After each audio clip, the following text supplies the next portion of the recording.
ತುಂಬಾ ಒಳ್ಳೆಯದು. ಹೌದಾ? ಎಲ್ಲರೂ ಮೊಟ್ಟೆನೇ ತಿನ್ಬೇಕು. ಮೊಟ್ಟೆ ತಿನ್ನೋದ್ರಿಂದ ಶಕ್ತಿ ಬರ್ತೈತಿ.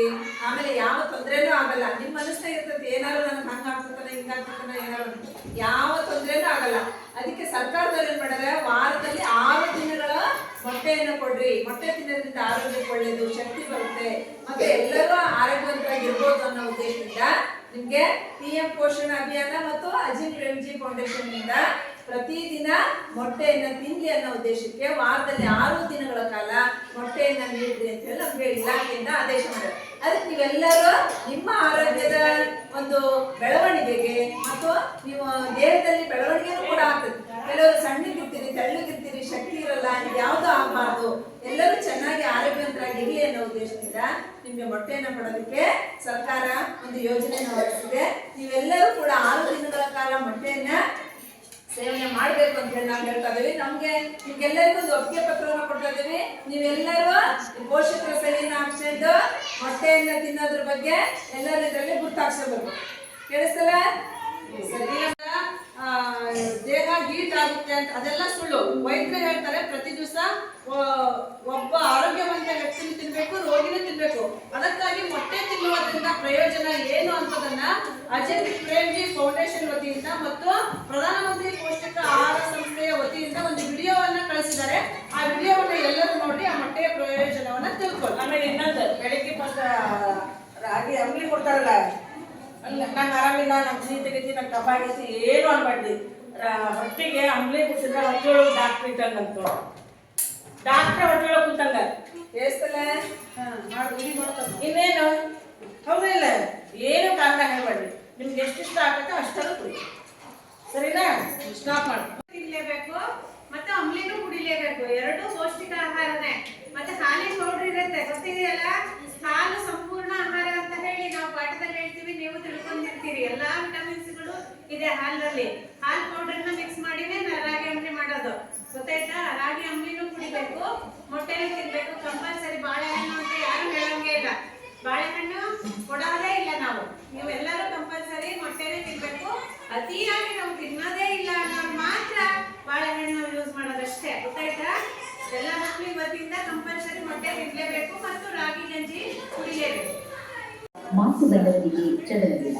ಈ ನಾಣ್ಣುಡಿಗಳನ್ನು ನೀವು ಕೇಳಿರಬಹುದು ಅಲ್ಲದೆ? ಮಕ್ಕಳು ಶಾಲೆಯಲ್ಲಿ ನಿಮಗೆ ವಾರದ ಎಲ್ಲ ದಿನವೂ ಮಧ್ಯಾಹ್ನ ಊಟದೊಂದಿಗೆ ಮೊಟ್ಟೆ ಸಿಗುತ್ತೆ ಅಲ್ಲದೆ? ಹಾಗಾದರೆ ಪ್ರತಿದಿನ ಮೊಟ್ಟೆ ಸೇವಿಸುವುದರಿಂದ ಇತರರೇನು ತಿಳಿದುಕೊಳ್ಳುವ ಕುತೂಹಲ ನಿಮಗೆಲ್ಲ ಇರುತ್ತದೆ. ಹಾಗಾದರೆ ಮೊಟ್ಟೆಯಲ್ಲಿರುವ ಪೌಷ್ಟಿಕಾಂಶಗಳ ಬಗ್ಗೆ ಈಗ ತಿಳಿಯೋಣ. 50 ಗ್ರಾಂ ಇರುವ ಒಂದು ಮೊಟ್ಟೆಯು ಹಲವು ಪೌಷ್ಟಿಕಾಂಶಗಳ ಸಂಯೋಜನೆಯಾಗಿದೆ. ಒಂದು ಮೊಟ್ಟೆಯು protein, vitamin D, vitamin B12 ಹಾಗೂ ಖನಿಜಾಂಶಗಳನ್ನು ಹೊಂದಿರುತ್ತದೆ. ನೋಡಿ ಮತ್ತೆ, ಮೊಟ್ಟೆಯು ಒಂದು ಪರಿಪೂರ್ಣವಾದ ಉತ್ತಮ ಆಹಾರದ ಮೂಲ. ಒಂದು ಮೊಟ್ಟೆಯು 6 ಗ್ರಾಂ ಪ್ರೋಟೀನ್ ಹಾಗೂ ಅಗತ್ಯವಾದ ಎಲ್ಲ 9 ಅಮೈನೋ ಆಮ್ಲಗಳನ್ನು ಹೊಂದಿದೆ. ದೇಹದಲ್ಲಿನ ಸ್ನಾಯುಗಳನ್ನು ಗಟ್ಟಿಗೊಳಿಸಲು ಹಾಗೂ ನಿಮ್ಮ ದೇಹದ ಬೆಳವಣಿಗೆಯಲ್ಲಿ ಈ ಪ್ರೋಟೀನ್ ಸಹಾಯ ಮಾಡುತ್ತದೆ. ಹಾಗಾಗಿ ಈ ಅಮೈನೋ ಆಮ್ಲಗಳು ಏನು ಮಾಡ್ತವೆ? ಅಮೈನೋ ಆಮ್ಲಗಳು ಪ್ರೋಟೀನ್ನ ರಚನೆಯಲ್ಲಿ ಸಾವಯವ ಸಂಯುಕ್ತಗಳಾಗಿ ಕೆಲಸ ಮಾಡುತ್ತವೆ. ಇವುಗಳು ದೇಹದಲ್ಲಿ ಸಾಮಾನ್ಯವಾಗಿ ಉತ್ಪತ್ತಿಯಾಗುವುದಿಲ್ಲ. ಇವುಗಳನ್ನು ಆಹಾರದ ಮೂಲಕವೇ ನಾವು ಸೇವಿಸಬೇಕು.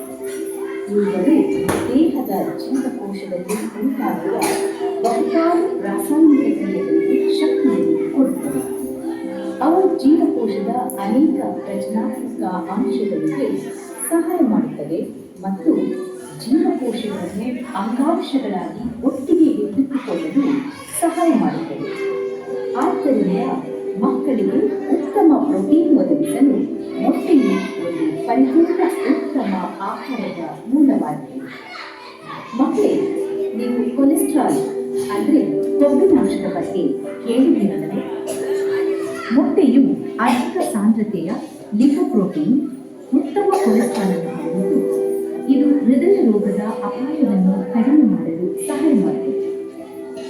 ಉತ್ತಮ ಅಧಿಕ ಸಾಂದ್ರತೆಯ ಲಿಪೋಪ್ರೋಟೀನ್ ಒಂದು ಉತ್ತಮ ಕೊಲೆಸ್ಟ್ರಾಲ್ ಆಗಿದ್ದು, ಇವುಗಳು ದೇಹದಲ್ಲಿ ರಕ್ತ ಪ್ರವಾಹದಿಂದ ಹೆಚ್ಚುವರಿ ಕೊಲೆಸ್ಟ್ರಾಲ್ ಅನ್ನು ತೆಗೆದುಹಾಕುವಲ್ಲಿ ನಿರ್ಣಾಯಕ ಪಾತ್ರ ವಹಿಸುತ್ತದೆ. ಇದು ಹೃದಯ ರೋಗದ ಅಪಾಯವನ್ನು ಕಡಿಮೆ ಮಾಡಲು ಸಹಾಯ ಮಾಡುತ್ತದೆ. ಮೊಟ್ಟೆಯಲ್ಲಿರುವ ಇತರೆ ಅಂಶಗಳನ್ನು ಈಗ ನೋಡೋಣ. ಮೊಟ್ಟೆಯು ಸೆಲೆನಿಯಂ, ರಂಜಕ, ಕೋಲಿಯಂ, ವಿಟಮಿನ್ B1 ಇವುಗಳಿಗೆ ಉತ್ತಮ ಮೂಲವಾಗಿದೆ. ಹಾಗಾದರೆ ಇವುಗಳೆಲ್ಲ ಏನು? ಇವುಗಳು ರೋಗ ನಿರೋಧಕಗಳಾಗಿವೆ. ಇವು ದೇಹದ ಜೀವಕೋಶಗಳನ್ನು ಆರೋಗ್ಯಕರವಾಗಿರಲು ಸಹಾಯ ಮಾಡುತ್ತವೆ.